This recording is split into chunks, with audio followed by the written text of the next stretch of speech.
Breast cancer vlog, day 68, 3.5 weeks post-surgery.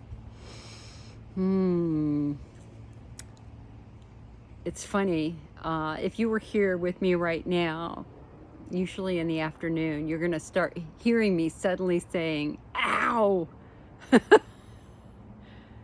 These incisions become very, very prickly as the day goes on. And I just had a whopper of an ow about 5 minutes ago. And that tells me that, okay, we're on to the second half of the day where nothing should be touching these incisions. So I'm working on my summer newsletter, and I've been writing articles. And one of the articles that I'm writing on right now is Does Stress Cause Cancer? We have mixed studies. We have some studies that show that yes, stress is linked to certain types of cancer, careers that are very, very stressful. And then we also have very clear research, large research studies that show that breast cancer, my type of cancer, does not appear to be linked to chronic stress, severe adverse events in the previous 5 years.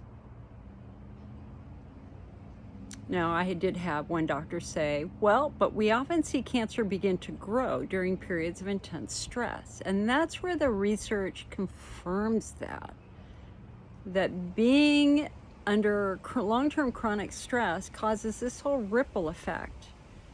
The release of stress hormones and other things that can actually, in research studies, have been proven to show that it makes cancer grow. It can make cancer metastasize.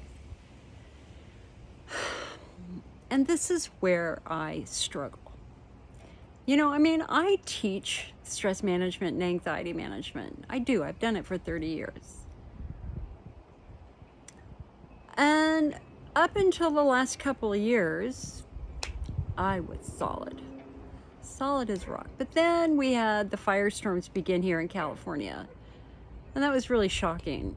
2017 was the first year where we had this terrifying firestorm that burned many houses and killed a couple dozen people in my town. And we had to evacuate. We saw the flames, and oh my God, it was terrifying. And then a couple years later, yes, we had another fire that came very, very close, and we had to evacuate again. You try evacuating with a 100-year-old, 94-year-old, it is not easy. It was very, very stressful for me to have responsibility for caring for my parents and getting them evacuated, especially when you got a stubborn World War II vet who wasn't going to leave until he could see flames. And of course, he finally saw flames 2 years ago with the big fire, and we almost lost our house back then.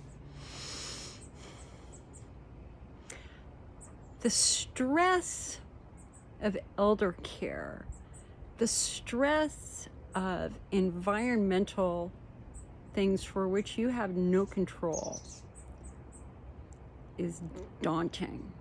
And I had my first clue that I was struggling with stress when I was diagnosed with high blood pressure 2 years ago. Shocked me. Really, really shocked me. And I think in hindsight, now that my parents have passed, I did not realize the toll that caring for them for so many years took on my body. I was worn out.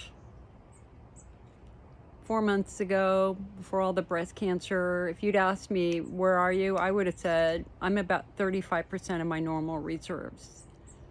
Breast cancer hits, I'm down to about 20% now. Like, it has really set me back. So, it's really making me focus on making sure that I'm doing everything I can to reduce stress in my life, because I don't want cancer to grow. And frankly, living with chronic stress is awful. It's awful. And society today is dominated by stress in the news. Remember, those news media outlets and social networking and all that sort of stuff, the way they get paid is by stressing us out and getting us angry and engaged. We have to learn how to disconnect. So I have just started talking with a therapist. Hadn't done it for years. And I just had my second appointment today. And you know what? It was great talking to somebody. It was great. I felt respected. I felt empowered. I felt listened to. And we were also talking about trauma. Because I really do feel like I've been held back in a way by the trauma that I experienced when I was younger. And I've made no secret of the fact that I grew up in a neighborhood with a young man who became a rapist and murderer, and I was one of his early victims. Many, many people were hurt back then. I did not leave my house without fear through high school. And I was attacked in 4th grade. I was in fight or flight literally every school day that entire time. And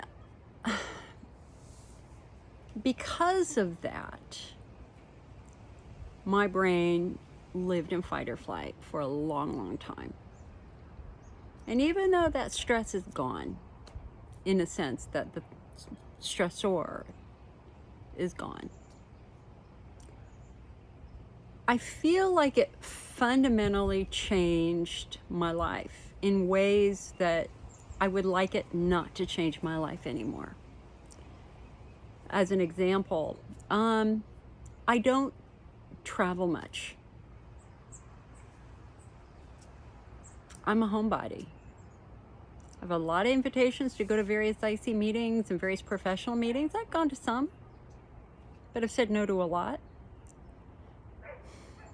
I want to do all those things, but my brain says, is it safe?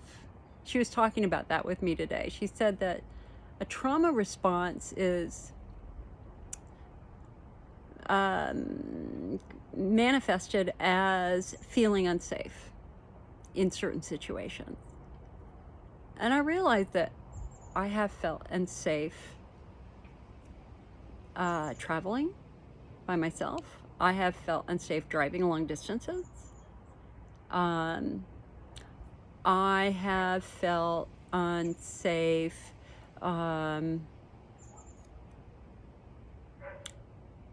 just going on vacations. You know, I told her, I said, you know, whenever I go somewhere and get on a plane and go somewhere, it's kind of like I disassociate. Like it's like my brain goes and hides for the trip. I'll literally be in the back seat of the cab and I'll just not quite be there. I hope that makes sense. And usually, the couple of times that I've been to Hawaii, I'm completely obsessing the entire trip on getting home. That's trauma. So one of the things that I intend to work on this fall is I think I'm going to do some EMDR therapy because I'm ready for a change. I'm ready. I would like to lift some of the stress that I've been carrying for a very, very, very long time. And I want to make sure that that stress no longer influences my health. My parents are in heaven. They're fine. They had a good long life. I have a home. I have a roof. I have food. I have a job. I know that I'm very, very, very blessed. But I'm still a little afraid.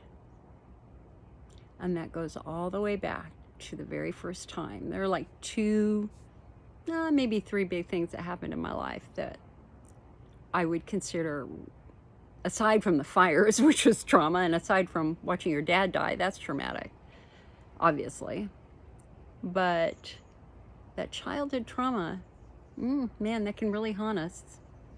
So for anybody out there who feels like I do, and you just have some stuff that going on and your stress levels are kind of out of control, it's okay to ask for help. It's okay to talk to a therapist. It's okay to take a class. It's okay to say, I don't know what to do about this. I don't have the skills to deal with that. So anyway, that's my story for today. I'll see you on the other side.